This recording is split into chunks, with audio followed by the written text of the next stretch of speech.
When it comes to the Ubisoft open world template, I generally enjoy it. While it does provide a sameness to the feel of some of them, I do find them reliable for some fun entertainment. Wildlands is a great example of using this traditional format to provide an open world with a lot of experimentation and freedom. At the same time, when Ubisoft uses an open world format for most of their games, this can create this tedious been there done that sort of feel to them. When it comes to Immortals Fenyx Rising, I was interested to see how Immortals would be any different in its approach to the open world genre. To my surprise, Immortals turned out to be a very fun action-adventure game that took most of its inspiration from Breath of the Wild. Ladies and gentlemen, I present to you my review for Immortals Fenyx Rising.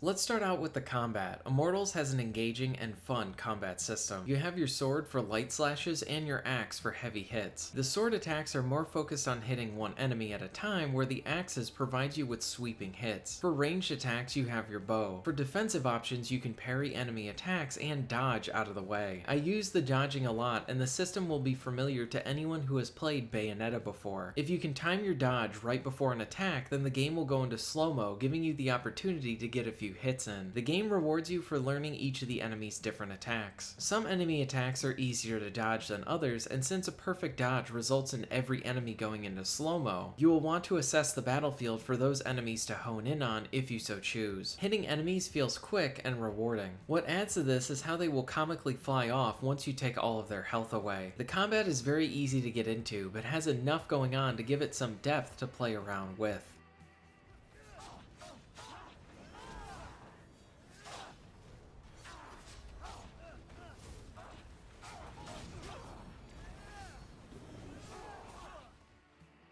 There are other systems at play during the combat. There is the stun system to pay attention to. As you use certain moves and your heavy hits, you will increase an enemy's stun meter. Once this is full, they will go into a stun state and you can freely hit them and do more damage to them. Along with this, you have your useful god powers. God powers use stamina to pull off. You can slam a huge hammer down, rush enemies with a magical shield, and much more. It is important to keep in mind that your double jump is tied to your stamina. So if you exhaust all of your stamina on your god powers, you may find yourself in a position where you cannot do a proper double jump to hit flying enemies. Potions will also assist you in combat with health and stamina potions, along with attack and defensive options for those potions. Immortals come supplied with a decent variety in the different enemies that you will fight. The enemies fill all the expected roles, with having flying enemies, ranged fighters, heavy enemies, and some magical foes. One aspect about the combat that I really enjoyed was how enemy attacks would hurt other enemies. So if an enemy was charging up a power beam and you hid behind another enemy, then that enemy that you're hiding behind would take damage. The same could be said for foes that are charging at you. Between the different attacks, god powers, slow-mo dodges, and the stun system, the combat has enough going on to make it easy to get into, while also finding enough room for yourself to find a unique form of expression while in combat.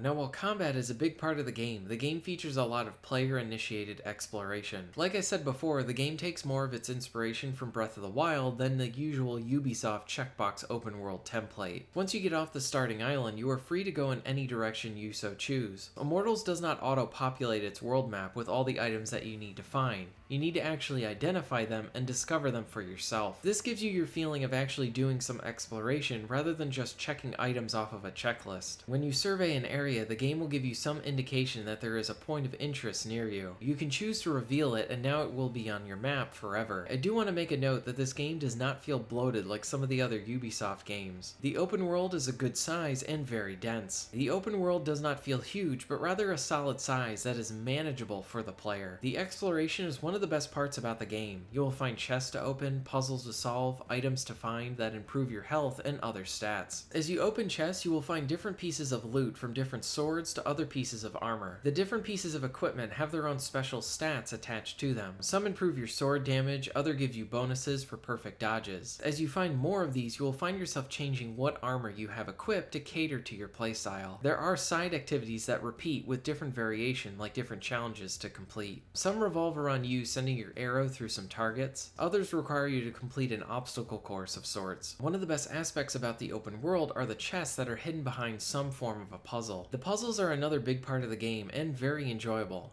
For the most part, the puzzles feel like these logical puzzles where you try to use what the game has taught you. There are some spots where I was scratching my head, but after some trial and error and some exploration, I was able to get it. The variety with the puzzles is pretty high as well. There are puzzles that are centered around trying to get the timing down related to the wind moving objects. Sometimes you find objects to place on pads to open up doors and gates. Other times you need to find secret rooms to progress. The puzzles never become annoying to complete, and are welcome as they appear a lot throughout the game. As you explore the open world, you will find plenty of smaller dungeons to complete as well. These usually involve completing a set of puzzles or fighting an arena full of enemies. The puzzle dungeons are the most fun. Usually the first puzzle is about teaching you something, and then the following two parts challenge you on what you learned. The other area of the game is platforming and dodging traps. While not a huge area of the game, it helps to break up all of the other action elements.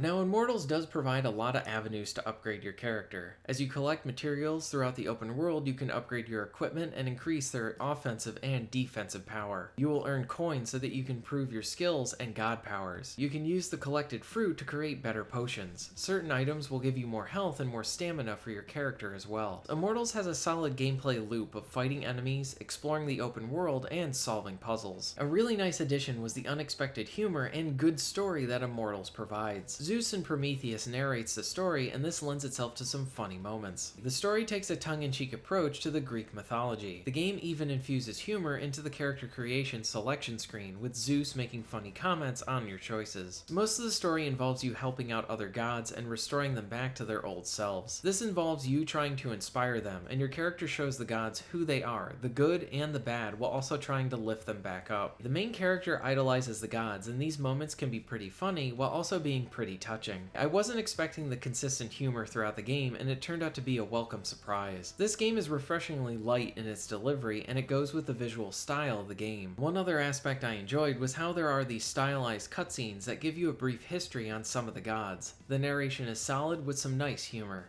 Vowed to free the Titans and obliterate the gods. He challenged Zeus for the rule of the cosmos. Fortunately, Typhon was defeated. Damn straight he was. And imprisoned under a mountain, where he could do no more harm. I got to get back into that kind of shape again. For thousands of years.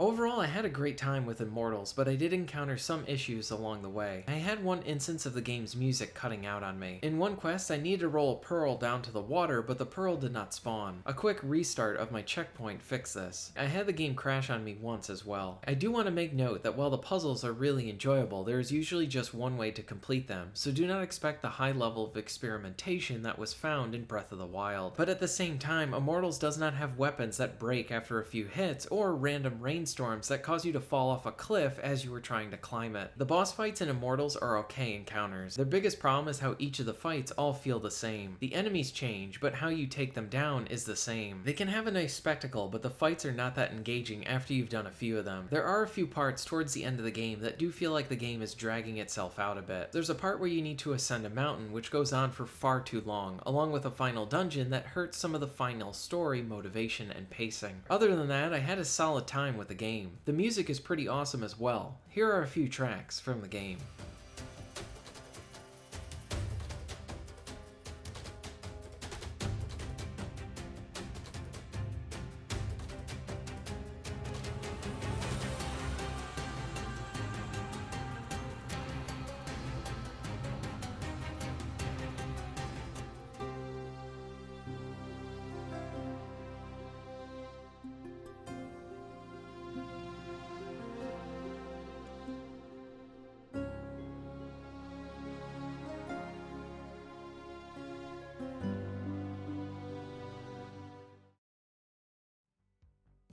Overall, Immortals is one of 2020's underrated games. This came out in December and it didn't get the attention it deserved. The game is full of quality gameplay and a charming story. The combat is rather enjoyable, the exploration is great as it creates a lot of player-initiated moments of discovery. The puzzles provide a lot of variety, and I thoroughly like the story. The lighter tone and tongue-in-cheek approach helps to give this game a unique identity. If you enjoy action-adventure games or are looking for something similar to Breath of the Wild, then I would highly recommend you check this one out.